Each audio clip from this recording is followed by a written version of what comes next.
Bonsoir à tous, très heureuse de vous retrouver en ce dernier lundi de l'année. Voici les grands titres que nous allons développer dans cette édition. Après Noël, les festivités de fin d'année se préparent, elles aussi sur fond de Covid. Le gouvernement a tenu aujourd'hui une conférence de presse pour préciser les modalités qui entoureront les fêtes, mais aussi le début de l'année, avec déjà des annonces portant sur la rentrée scolaire le 3 janvier. Le détail complet des nouvelles mesures sanitaires dans cette édition. Le ministre d'État sera également notre invité.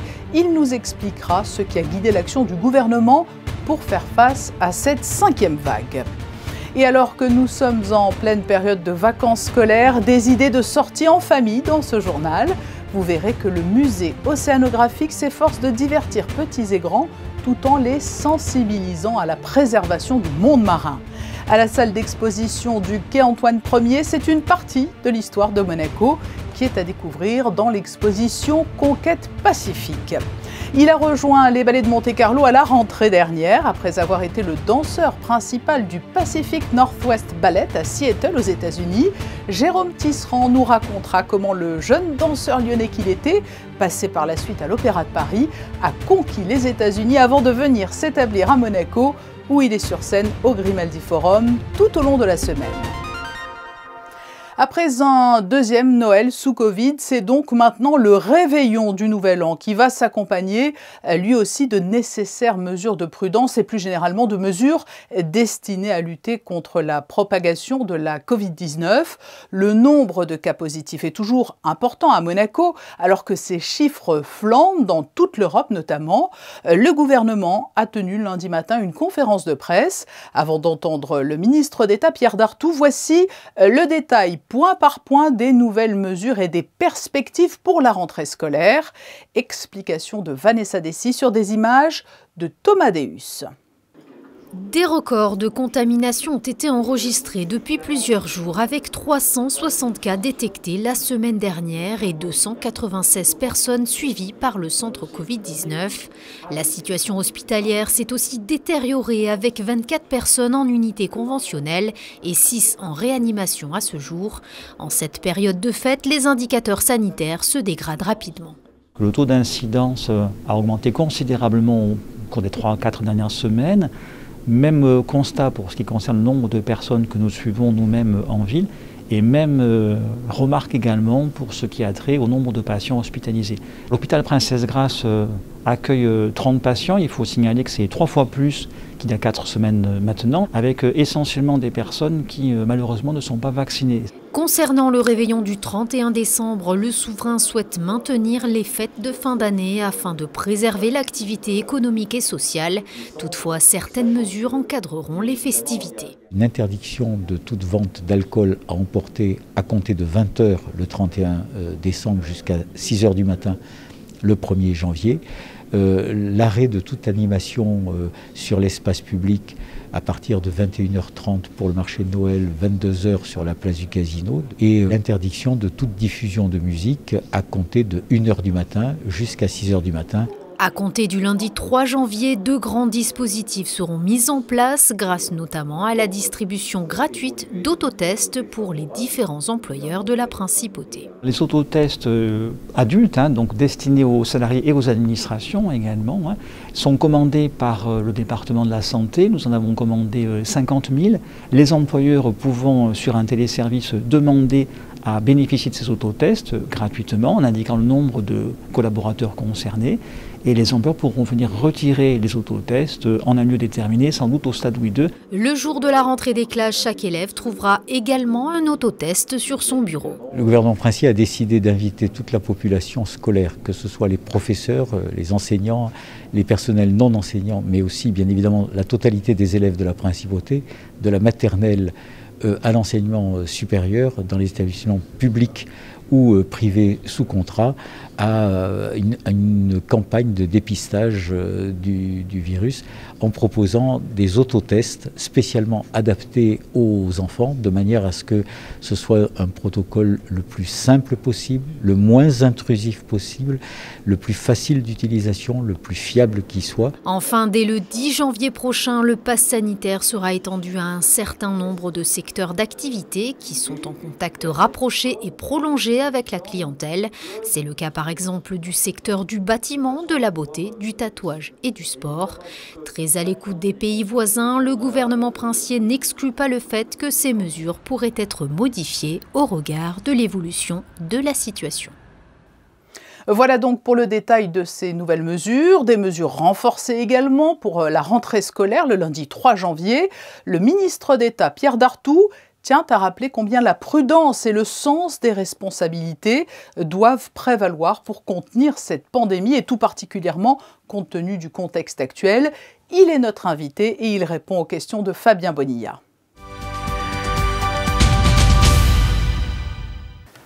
Monsieur le ministre, bonsoir. Bonsoir. Je voudrais, si vous le voulez bien, que l'on fasse un état des lieux de la situation sanitaire. Qu'en est-il à Monaco actuellement? Eh bien, à Monaco, le nombre de contaminations que l'on enregistre chaque jour est toujours très élevé. Et d'autre part, nous avons certes une situation à l'hôpital qui est moins grave que ce que nous avons connu il y a plusieurs mois, mais qui commence à connaître des tensions. Et cela malgré la campagne de vaccination, ça ne suffit pas? La campagne de vaccination a beaucoup apporté, et notamment grâce à elle, si nous limitons le nombre des hospitalisations, mais elle n'est pas encore suffisante. Et je rappelle qu'il faut se vacciner absolument, que ce soit pour la première dose ou pour la troisième dose. C'est vital pour tout le monde. Je rappelle qu'aujourd'hui, en service réanimation, tous les malades ne sont pas vaccinés. On parle beaucoup en ce moment du variant Omicron, ou Omicron, on dit les deux. Est-ce qu'il vous inquiète ce variant-là? Eh bien, écoutez, il nous inquiète comme il inquiète partout en Europe. Apparemment, il n'est pas nécessairement plus grave comme variant, mais il se diffuse beaucoup plus rapidement. C'est en cela qu'il nous inquiète. Et bien sûr, nous sommes amenés de ce fait à prendre toutes les précautions nécessaires. Quelles sont les mesures sanitaires qui vont être mises en place là pour le réveillon du 1er janvier, dans quelques jours? Alors pour le 31 décembre, plusieurs mesures. Mais le contexte est le suivant, ce que le souverain souhaite, à savoir qu'il faut que les gens gardent le moral, il faut que notre économie continue à être très vivante, et dans ce sens, il n'y aura pas de couvre-feu. Mais il y a des mesures. Par exemple, pas de rassemblement de plus de 10 personnes le soir du réveillon. L'alcool ne sera plus en vente à partir de 20h. Le marché de Noël sera fermé à partir de 21h30. Donc ces dispositions-là permettent de mieux cadrer les choses. Par ailleurs, il n'y aura plus de possibilité de diffuser de la musique après 1h du matin. Et dès la rentrée, une grosse campagne de tests, d'autotests même, dans les écoles? Absolument. C'est quelque chose qu'a souhaité le souverain. Il faut que nous soyons au courant de toute la situation pour en tirer toutes les conséquences nécessaires. Donc, après ces périodes de vacances, nécessairement, où il y a eu des mouvements de population, il est indispensable de savoir où on en est. Et donc, tant à l'école que dans les entreprises, des tests seront organisés. Alors, pour les écoles, nous avons déjà reçu 10 000 tests pour les enfants, 10 000 autotests, et nous allons proposer aux parents, parce qu'il faudra l'accord des parents, d'organiser dès la rentrée des autotests à l'école pour l'ensemble des enfants. Par ailleurs, nous avons commandé 50 000 tests pour proposer aux chefs d'entreprise dans les différents secteurs de pouvoir proposer eux-mêmes à leurs salariés des autotests au moment de la rentrée. Et puis en janvier, il va y avoir aussi l'extension du pass sanitaire. Tout à fait. À partir du 10 janvier, nous considérons que le pass sanitaire doit être étendu à d'autres secteurs professionnels. Nous pensons au bâtiment, nous pensons au secteur de la beauté, au secteur du sport tout particulièrement. Et dans l'ensemble de ces secteurs, à la fois les actifs ou les clients devront présenter un pass sanitaire. Dernière question, qu'est-ce que vous avez envie de dire aux téléspectateurs qui regardent là cet entretien? Manifestement, il faut être très responsable parce que c'est l'ensemble de la communauté qui est vulnérable, plus ou moins, plus ceux qui ne sont pas vaccinés, qui risquent beaucoup. mais tout le monde. Et donc, ce que nous demandons, c'est d'être responsable. Il faut se faire vacciner, ça c'est indispensable, mais quand bien même on est vacciné, il faut respecter les gestes barrières, se laver les mains, se tenir à distance des autres, éviter les gestes de familiarité trop rapprochés, faire attention, y compris dans la sphère privée. Alors, là-dessus, je crois qu'il faut que nous soyons tous très vigilants, mais nous souhaitons que les choses se passent le mieux possible, mais encore une fois, c'est vrai que ça ne seront pas des fêtes comme les autres années, mais déjà c'est mieux que de ne pas avoir de fête, d'être dans un strict confinement. Monsieur le ministre, merci. Merci à vous. Autant de mesures destinées à endiguer la pandémie de la Covid-19. Julia Vial nous rejoint pour développer les autres informations du jour et ce communiqué du Palais Princier après le décès, Julia, de l'archevêque Desmond Tutu qui s'est éteint dimanche à l'âge de 90 ans. Bonsoir. Bonsoir Patricia, bonsoir à toutes et à tous. On retiendra de Desmond Tutu son rire mythique et son franc-parler légendaire, mais surtout son combat pour la défense des droits humains et de l'égalité raciale dans un pays alors en proie à la ségrégation. Ses convictions lui vaudront même, Patricia, un prix Nobel de la paix en 1984 et à homme prestigieux, hommage exceptionnel. Le prince Albert II et la princesse Charlène ont ainsi adressé une lettre au président de l'Afrique du Sud dans laquelle il rappelle tous les engagements de Desmond Tutu en faveur de la paix et ils conclurent par ces mots « Toutes nos prières sont avec lui ». Oui, les obsèques de Desmond Tutu auront lieu le 1er janvier au Cap, dans la cathédrale Saint-Georges, son ancienne paroisse. Passons au sport. Les basketteurs monégasques ont renoué avec la victoire dimanche en surclassant Fos-sur-Mer 94-56 lors de la 14e journée de Betclic Elite. La Roca Team s'est effectivement rassurée face à une équipe de Fos-sur-Mer grandement décimée. Ce succès stoppe ainsi la série de 3 défaites consécutives pour l'AS Monaco. Cette rencontre était également marquée par le retour en grande forme de Léo Westermann sur le terrain. 8 points et 6 passes en seulement 14 minutes. Patricia, un vrai récital.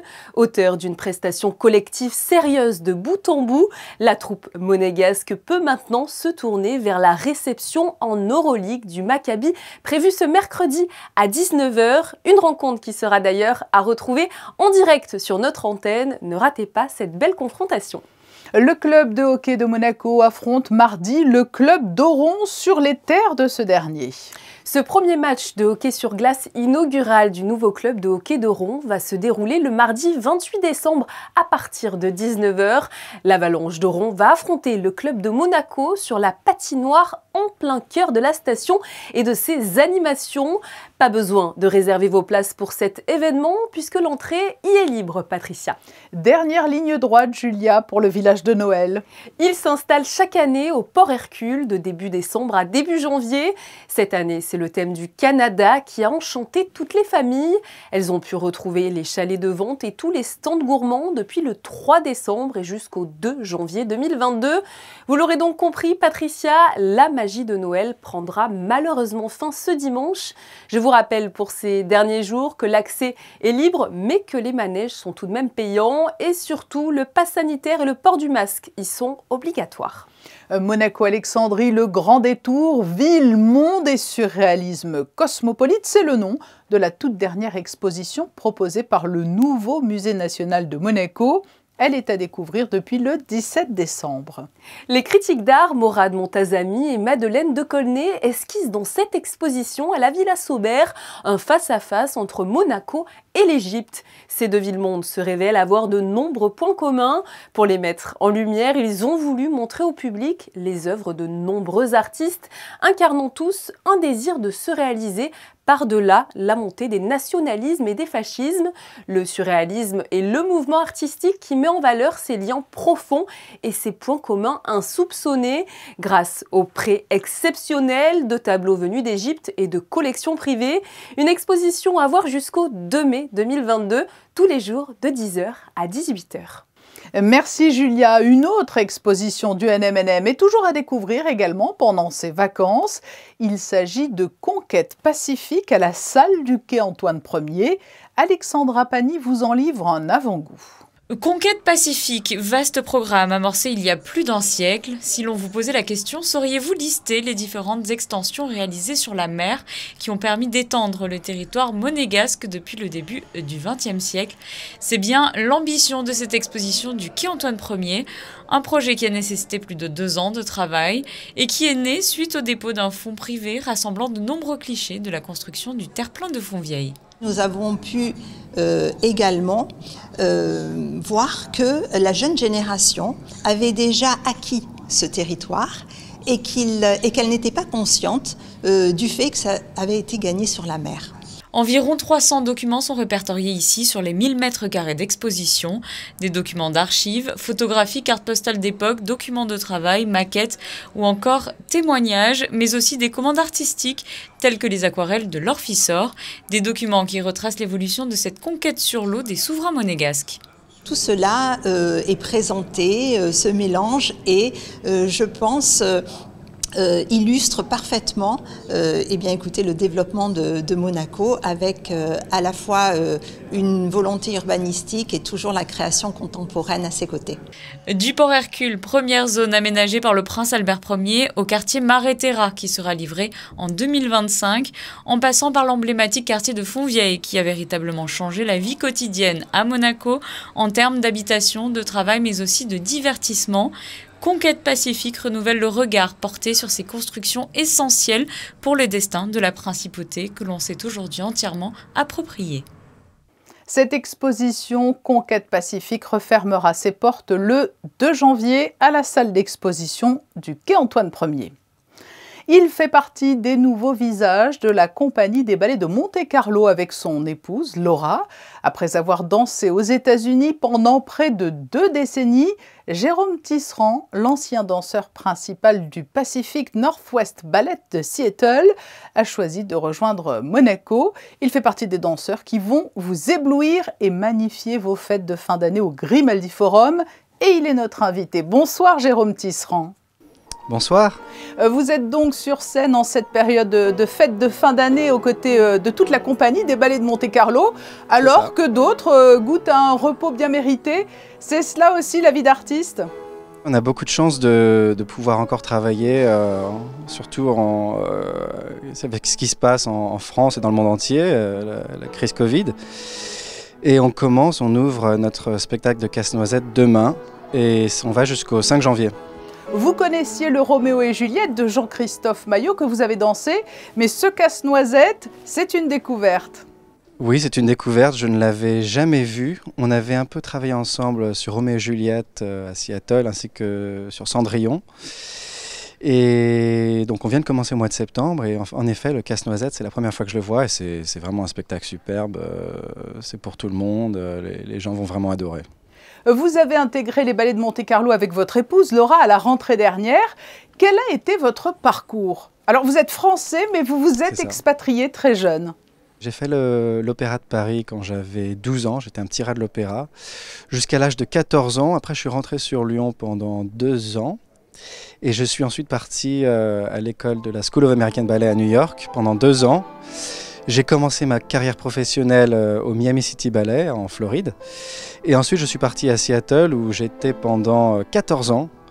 Et c'est là que j'ai commencé à danser un petit peu les ballets de Jean-Christophe, Roméo et Juliette et Cendrillon, donc ce que je viens de dire.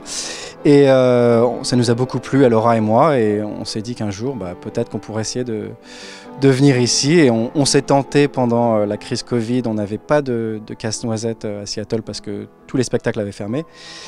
Et donc on rentrait en France pour les fêtes pour voir ma famille. Et on s'est dit, tentons les ballets de Monte-Carlo. On a contacté Jean-Christophe. Et puis voilà, on est ici depuis le mois de septembre. On est ravis. C'est-à-dire que vous n'avez pas hésité une minute lorsque l'on vous a proposé de rejoindre Monaco? Non, écoutez, on savait qu'on aimait ses ballets, son travail, son style chorégraphique. Et on s'est dit, écoutez, ça faisait longtemps qu'on était dans une superbe compagnie à Seattle, mais pour un artiste, c'est intéressant de changer, de voir autre chose. Et donc, pour moi, c'était aussi rentrer en France, et on n'a pas hésité. il y a aujourd'hui toujours plus d'hommes danseurs. Mais vous, qu'est-ce qui vous a poussé à vous orienter vers la danse ? Au début, moi je pensais que c'était un peu plus de la gymnastique. J'étais jeune, donc je ne connaissais pas trop, mais petit à petit, en voyant des vidéos de Baryshnikov, de Nureyev, etc., pour moi en tant que jeune danseur, c'est ça qui m'a poussé à vouloir continuer, à vouloir monter au top. Et puis il y a cette distinction aussi entre la danse dite classique et la danse contemporaine. Où va votre cœur ? C'est assez différent. Ici, on fait un petit peu un mix des deux. Donc c'est de la danse néoclassique, mais il y a quand même une base très classique. Mais il faut quand même savoir bouger d'une façon un peu plus moderne, un peu plus contemporaine, ou savoir se relâcher un petit peu. Votre épouse Laura est américaine, elle dansait à vos côtés au Pacific Northwest Ballet. Elle a aussi intégré la compagnie à la rentrée. C'est plus facile d'avoir une compagne qui partage ce quotidien très exigeant et ses emplois du temps plutôt hors normes, ou au contraire cela rend les choses compliquées car vous avez aussi 2 petites filles? Moi je trouve ça plus facile parce que c'est un métier assez particulier, assez difficile à expliquer, c'est difficile d'expliquer le quotidien. Et puis c'est quand même sympa d'avoir sa femme à côté de soi toute la journée. Certains me diront le contraire, mais nous on est ensemble depuis très longtemps et on est ravis que ce soit comme ça. Et il y a donc cette période Covid qui rend parfois les choses un peu plus difficiles. Vous êtes en tout cas les Ballets de Monte-Carlo sur scène jusqu'à la fin de l'année. Avez-vous d'ores et déjà des horizons dessinés pour le début 2022 ? Je crois qu'il y a des tournées prévues en Espagne ainsi qu'en Italie. J'espère que ça va se faire. On verra un petit peu comment les choses se passent en ce qui concerne le Covid. Mais c'est une compagnie qui tourne beaucoup et donc c'est intéressant pour nous de voir un peu d'autres horizons. Et Jérôme Tisserand, merci d'avoir répondu à notre invitation alors que les Ballets de Monte-Carlo sont sur scène jusqu'à la toute fin de l'année au Grimaldi Forum. Merci à vous. C'est souvent le casse-tête des vacances pour les parents. Comment occuper son enfant? Le musée océanographique fait partie des lieux préférés de sortie des plus jeunes, mais pas seulement d'ailleurs. À l'aspect ludique et à la découverte s'ajoute l'apprentissage du respect de l'environnement marin et des espèces qui le peuplent. Alexandra Pagnier et Sylvain Péroumal vous proposent un tour d'horizon des activités proposées. Ils émerveillent toujours autant les enfants, les adultes ne restent pas non plus indifférents face à leurs centaines de couleurs qu'ils offrent. Les aquariums du musée océanographique sont toujours une valeur sûre comme idée de sortie en période de vacances scolaires.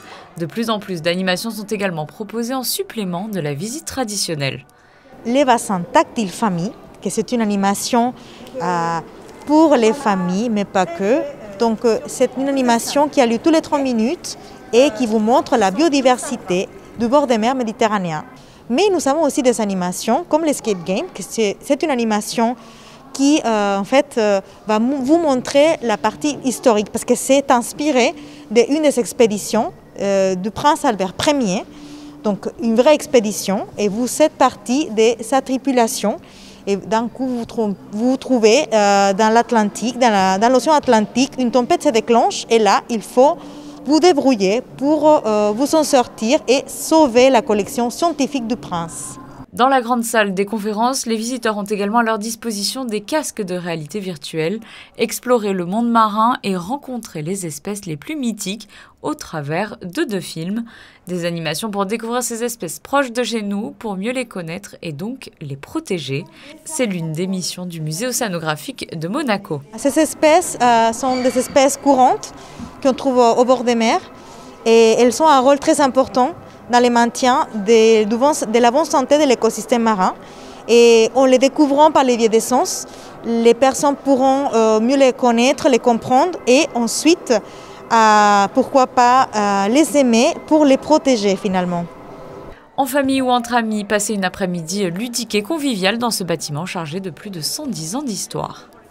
Une visite au musée océanographique s'impose donc d'autant plus lorsque le beau temps n'est pas de la partie. Est-ce que mardi, le temps sera moins nuageux qu'aujourd'hui, Julia ?